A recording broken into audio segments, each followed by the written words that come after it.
নমস্কার বন্ধুরা, আমার ছোট্ট গোপাল চ্যানেলে সবাইকে স্বাগতম। তো চলে এসেছি তোমাদের সাথে আরেকটি নতুন ভিডিও নিয়ে। বন্ধুরা, আজকে আমি তোমাদেরকে পড়ে শোনাবো গীতার তত্ত্বসারটা। তো চলো বন্ধুরা, ভিডিওটা শুরু করছি। কেউ কিন্তু স্কিপ করো না, পুরো ভিডিওটা দেখার জন্য অনুরোধ রইল। তো চলো ভিডিওটা শুরু করছি।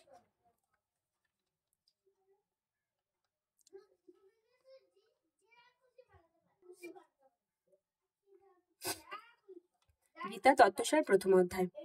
কুরুক্ষেত্রে মহাসমর আরম্ভের সময় ব্যাসদেব ধৃতরাষ্ট্রের সঙ্গে সাক্ষাৎ করিতে আসিয়া নানা কথা আলোচনার পর দুঃখের সঙ্গে ধৃতরাষ্ট্র বলিলেন, আমি অন্ধ, কুরুক্ষেত্রের মহাসমরের কিছুই দেখিতে পাইব না। এই কথা শুনিয়া ব্যাসদেব বলিলেন, মহারাজ, এই যুদ্ধের সকল বিষয় সঞ্চয়ের নিকট জানিতে পারিবে। আমি তাহাকে দিব্য দৃষ্টি প্রদান করিয়াছি। সেই দৃষ্টির দ্বারা যুদ্ধের সকল ঘটনা দিব্য চক্ষে দেখিয়া তোমার প্রশ্নের উত্তর দিতে পারিবে তুমি। এই বলিয়া ব্যাসদেব প্রস্থান করিলেন। শ্রীমদ্ ভগবত গীতার সকলেই স্বয়ং ভগবান শ্রীকৃষ্ণের শ্রীমুখের বাণী। কুরুক্ষেত্রের মহাযুদ্ধের আত্মীয় পরিজনকে উপস্থিত দেখিয়া যুদ্ধে অনিচ্ছুক অর্জুনকে ভগবান শ্রীকৃষ্ণ যে সকল উপদেশ দান করিয়াছিলেন তাহাই গীতারূপে প্রকাশ।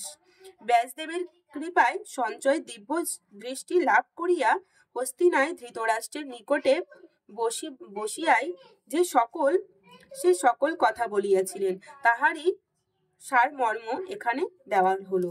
তো প্রথম অধ্যায়টা পড়ছি।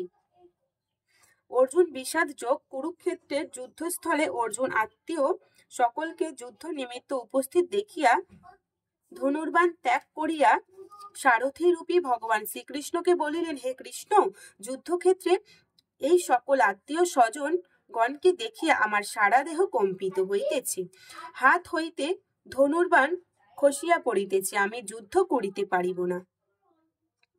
এইভাবে যুদ্ধ জয় কি লাভ? কুলক্ষয় মহাপাপ। অতএব তোমার নিকট আমার মিনতি, আমাকে এই পাপ কাজে প্রবৃত্ত করিও না।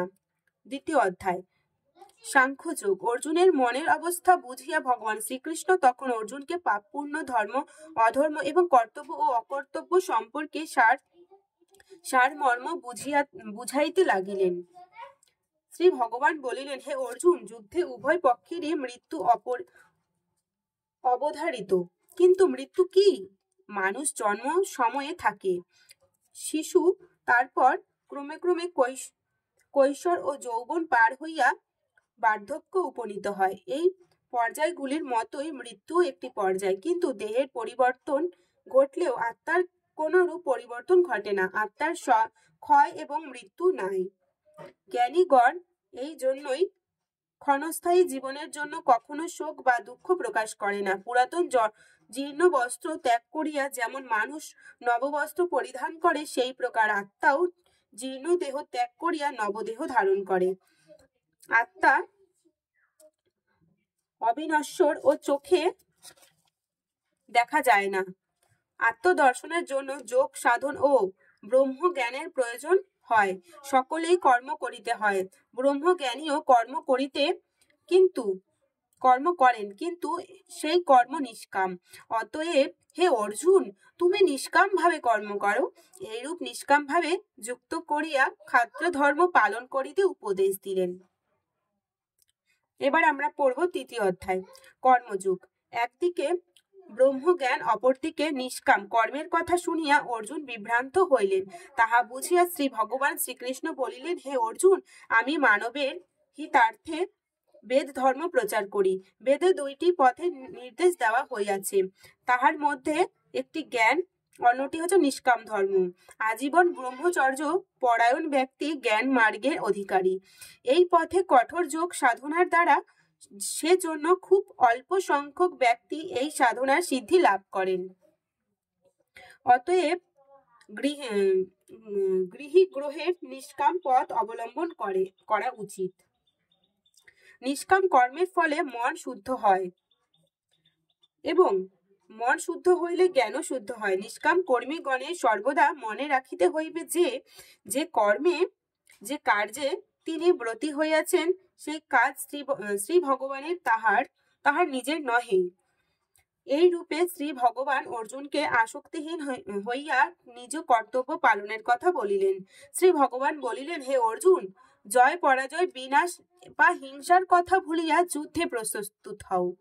যেহেতু যুদ্ধই ক্ষাত্র ধর্ম, যে আপন ধর্ম ত্যাগ করে তার মতো পাপী আর কেহ নাই।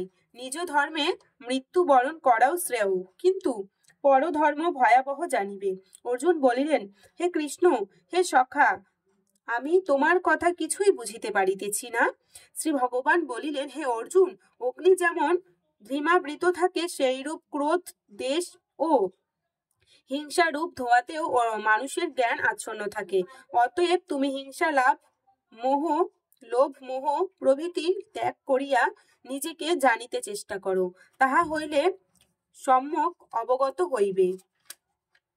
তো বন্ধুরা, আজকের ভিডিওটা এই পর্যন্ত। প্রথম, দ্বিতীয় আর তৃতীয়টা পড়া হয়ে গেল, গীতা তত্ত্বসারটা। তারপরের দিন আমি চতুর্থ, পঞ্চম অনেকগুলো আছে, পরপর আমি তোমাদেরকে পড়ে শোনাবো। তো আজকের ভিডিওটা এখানে শেষ করছি। ভিডিওটা ভালো লাগলে লাইক, কমেন্ট, শেয়ার, আমার ছোট্ট গোপাল চ্যানেলটা অবশ্যই সাবস্ক্রাইব করে দিয়ে বেল আইকনটা টং করে বাজিয়ে দিয়ে যাবে। তো চলো বন্ধুরা, ভিডিওটা এই পর্যন্তই। ভালো লাগলে লাইক, কমেন্ট, শেয়ার আর চ্যানেলটা সাবস্ক্রাইব করে দিয়ে যাও। তো চলো, টাটা সবাইকে।